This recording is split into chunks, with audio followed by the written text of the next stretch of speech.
अभी मैं अंबिकापुर शहर में हूँ और आपके सामने इस खबर को पहुँचाने के पहले मैं शहर को घूम रहा था। मैं दरअसल खोज रहा था कोई पार्क, कोई गेट, कोई प्रतिमा एक शहीद की। कोई पार्क इसलिए कि शायद उस शहीद के नाम पे हो, कोई गेट जो उस शहीद की स्मृति में बना हो, तो मुझे नहीं मिला। जिस शहीद को लेकर मैं तलाश कर रहा था उसका नाम है अगस्तुस कुजूर। 23 मई 2005 ये वो तारीख है जिस तारीख को अगस्तुस कुजूर शहीद हुए थे। मैनपाट के प्रभारी थे अगस्तुस, और ये वो दौर था जब सरगुजा में नक्सलवाद अपने चरम पे था। तो जो मैनपाट है ना, जिसको आप मुकम्मल जानते होंगे कि वो छत्तीसगढ़ का शिमला और वगैरह वगैरह, सरकार के भोंपू खूब प्रचार करते हैं उसको लेके। अब शिमला है या कभी था, वो छोड़िए, वो एक दूसरा विषय हो जाएगा। तो मैनपाट आप जब जाएं तो ये याद रखिएगा कि 2005 का एक दौर ऐसा था, उस समय का एक पूरा जो 2000 से लेके 2007 तक, जब मैनपाट भी नक्सली आतंक से लबरेज था। उस इलाके में एक दस्ता घूमता था। उस दस्ते का जो कमांडर था उसका नाम था प्रवीण खेस उर्फ नेपाली। नेपाली उसे यूं कहते थे क्योंकि वो शक्ल सूरत से थोड़ा नेपालियों की तरह दिखता था।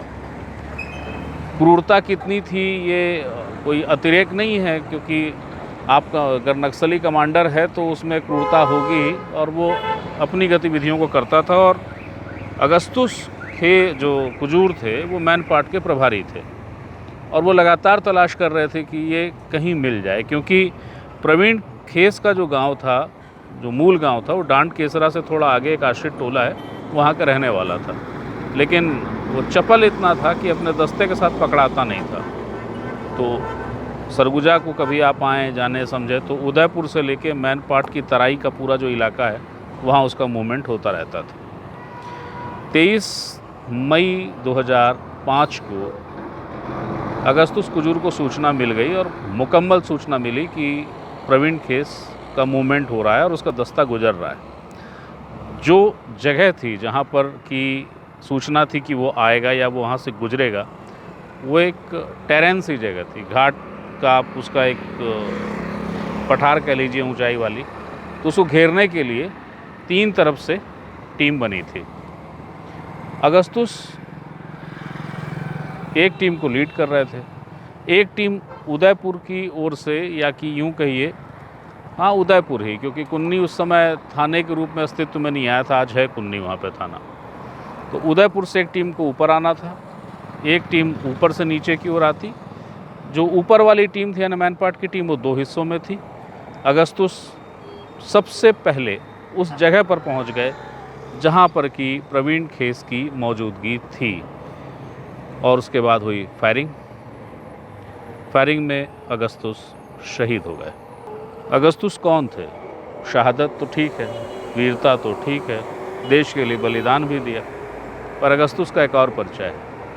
98 में सब इंस्पेक्टर में भर्ती होने की सूचना उनको तब मिली थी जब वो सिपाही का प्रशिक्षण ले रहे थे, और सिपाही का प्रशिक्षण उन्होंने तब लिया जब वो बीएसएफ की नौकरी छोड़ कर आए थे। बीएसएफ की नौकरी क्यों छोड़ी? क्योंकि परिवार की जो बुज़ुर्ग महिला थी जिनसे उनका बहुत लगाव था, उनकी दादी, उनकी तबीयत गड़बड़ थी, तो उस बीच में वो लौटे, और उसके बाद फिर वो वापस गए और उन्होंने नौकरी छोड़ी। लेकिन फोर्स या वर्दी का लगाव कम नहीं हुआ, और उसके बाद वो तत्कालीन मध्य प्रदेश पुलिस को उन्होंने ज्वाइन किया था आरक्षक के रूप में। और उसी दौरान उन्होंने एसआई को लेकर भी जो एग्ज़ाम हुआ था उसको क्रैक कर लिया था। और तो जैसा मैंने बताया कि आरक्षक की ट्रेनिंग लेते हुए उनको सूचना मिली कि भाई आपका जो चयन है वो सब इंस्पेक्टर के लिए हो गया है। और उसके बाद अगस्तुस आ गए, अलग अलग जगह उनकी ज्वाइनिंग रही, और मैनपाट में, यानी सरगुजा के मैनपाट के थाना प्रभारी थे जब ये घटना घटी। अब इस शहर के इस गांधी चौक में खड़ा हूँ, तो मैं खोज इसी शहीद को लेकर रहा था कि अगस्तुस कुजूर जो इसी इलाके के हैं, सरगुजा संभाग के ही थे, सरगुजा के ही माटी पुत्र थे, शहीद हुए। और जब शहादत होती है तो नेता नगरी से खूब सारी बातें होती हैं। ये करेंगे, वो करेंगे, ये बनाएंगे, वो बनाएंगे, और पूरा शहर घूम लिया। कोई पार्क, कोई द्वार, कोई प्रतिमा नहीं है अगस्तुस के नाम की। शहर के लोगों को याद भी है कोई अगस्तुस था जो शहर के लिए या इस राज्य के लिए जो खतरा बने, नासूर बने नक्सली माओवादी, उनसे लड़ते हुए शहीद हो गया। भूल गए क्या 2005 की बात? खैर किसको याद रहती है। अब इस बात के साथ कि शहादत को लेके बातें कैसी होती है, जरा लोकसभा में माननीय केंद्रीय गृह मंत्री अमित शाह जी ने जो कहा है उसको सुन लीजिए। वो यहाँ है, देखिए उसको। मान्यवर, आज बस्तर से नक्सलवाद लगभग समाप्त हो चुका है। बस्तर के अंदर हर गांव में एक स्कूल बनाने की मुहिम चली। बस्तर के अंदर हर गांव में राशन की दुकान खोलने की मुहिम चली। हर तहसील पंचायत में पीएचसी सीएचसी बने, इनके आधार कार्ड बने, राशन कार्ड बने, 5 किलो अनाज मिल रहा है, गैस के चूल्हे वितरित होते जा रहे हैं। मैं इतना ही पूछना चाहता हूं, नक्सलवाद की जो लोग यहां पर वकीलात कर रहे थे उनको, कि ये 70 से अब तक क्यों नहीं मिला। मैं आज पूछना चाहता हूं, अभी कांग्रेस के लोग बहुत जोर जोर से आदिवासी का विकास नहीं हुआ, विकास नहीं हुआ, विकास नहीं हुआ कहते थे, और राजकुमार रोज जैसे आदिवासी युवा सांसद भी वोट की लालच में कांग्रेस का समर्थन कर रहे थे, कांग्रेस की थियोरी का समर्थन कर रहे। मैं उनको पूछना चाहता हूं, भाई 75 साल में 60 साल तो शासन आपने किया, आदिवासी अभी तक विकास के बगैर क्यों बच गया? मान्यवर, 12 राज्य, छत्तीसगढ़, तेलंगाना, आंध्र प्रदेश, ओडिशा, महाराष्ट्र, मध्य प्रदेश, झारखंड, बिहार, बंगाल, केरल, कर्नाटक का कुछ हिस्सा और उत्तर प्रदेश के 3 जिले, ये पूरा रेड कॉरिडोर बनाकर, और वहां कानून का शासन समाप्त कर दिया। 12 करोड़ लोग गरीबी के अंदर सालों तक जीते रहे, किसी ने चिंता नहीं की। हजारों युवाओं की मृत्यु हुई।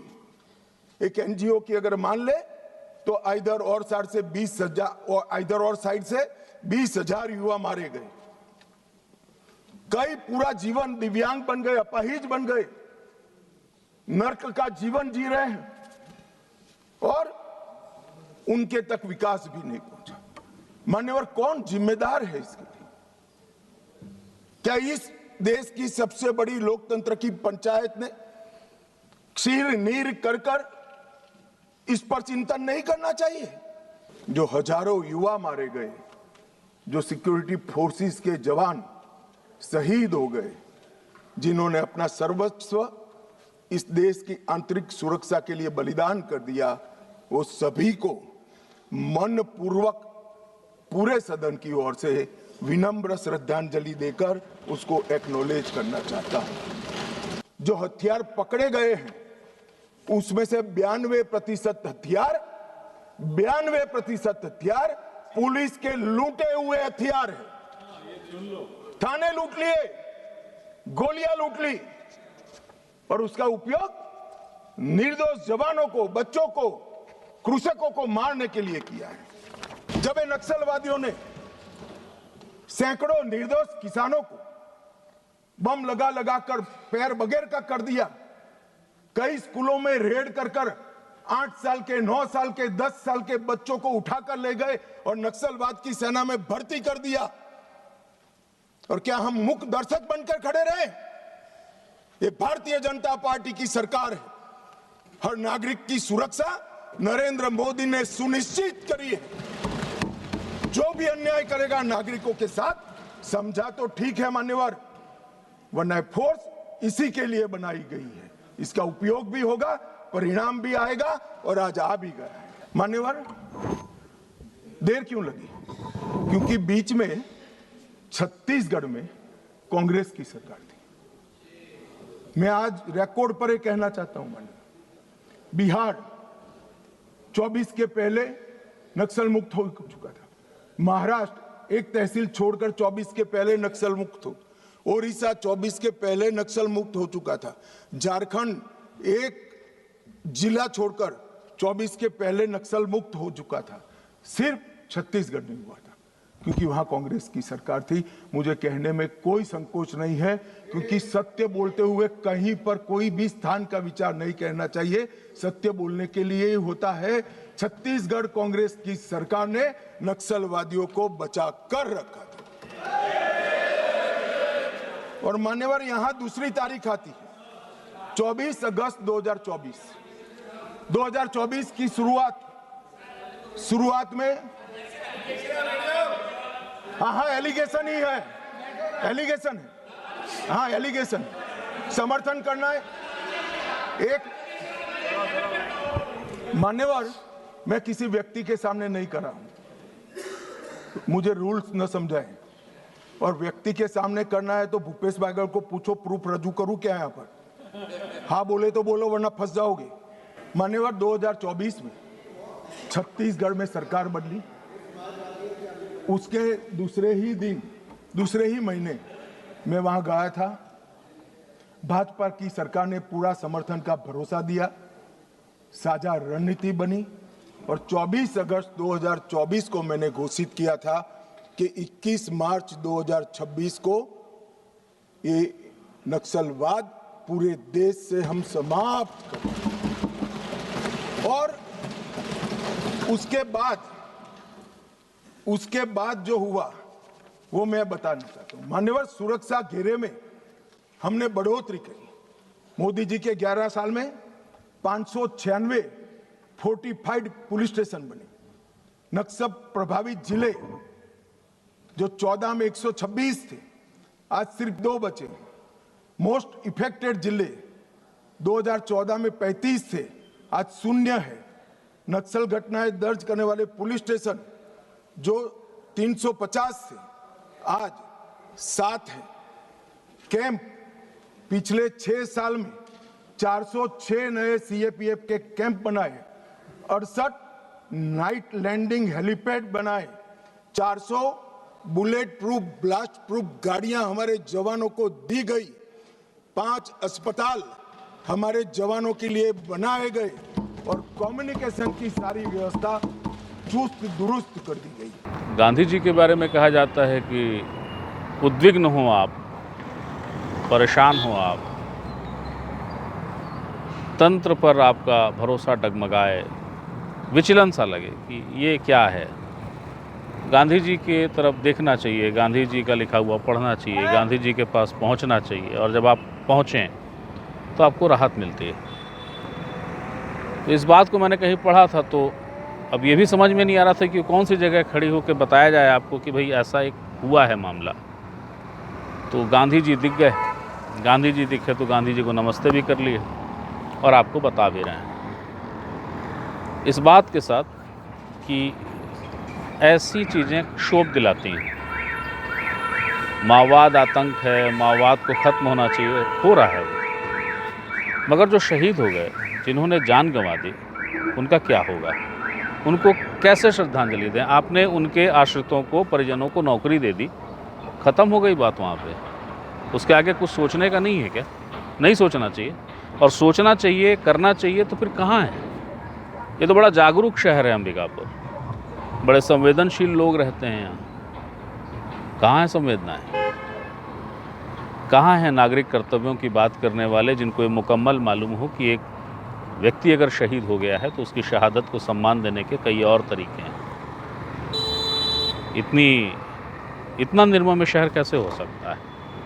अच्छा एक बात और, वो जो प्रवीण केस था वो बाद में पकड़ाया, बहुत बाद में, और पकड़ाने के बाद छूट गया।